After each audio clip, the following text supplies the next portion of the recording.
Beyond the green, swelling hills of the middle land rose mighty slopes of forest up to the lofty steeps of the Carpathians themselves.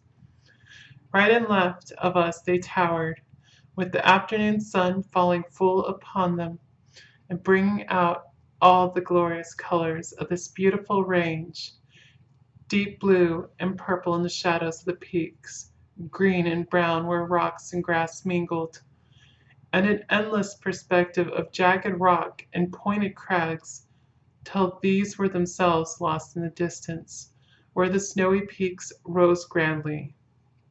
Here and there seemed mighty rifts in the mountains, through which, as the sun began to sink, we saw now and again the white gleam of falling water.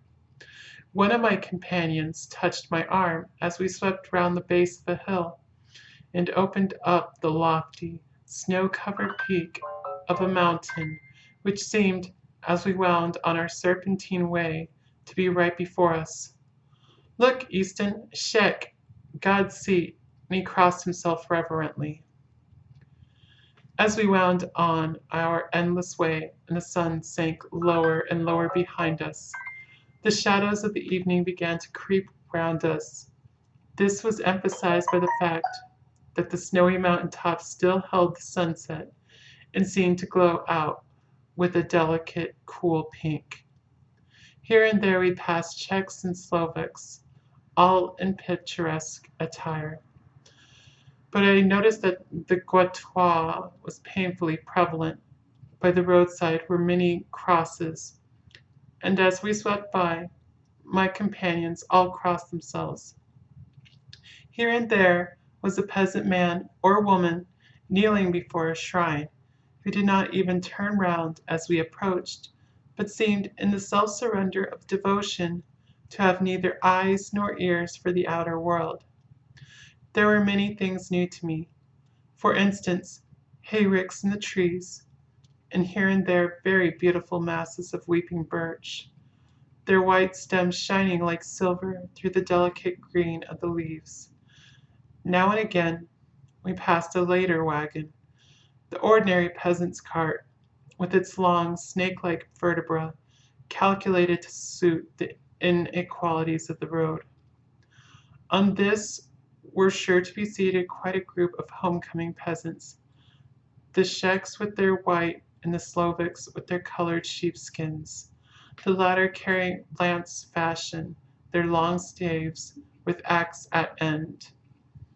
As the evening fell, it began to get very cold, and the growing twilight seemed to merge into one dark mistiness the gloom of the trees, oak, beech, and pine.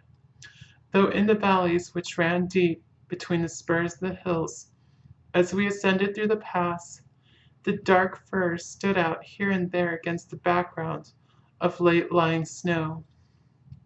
Sometimes, as the road was cut through the pine woods that seemed in the darkness to be closing down upon us, great masses of grayness, which here and there bestrewed the trees, produced a peculiarly weird and solemn effect, which carried on the thoughts and grim fancies engendered earlier in the evening, when the falling sunset threw into strange relief the ghost-like clouds which amongst the Carpathians seemed to wind carelessly through the valleys.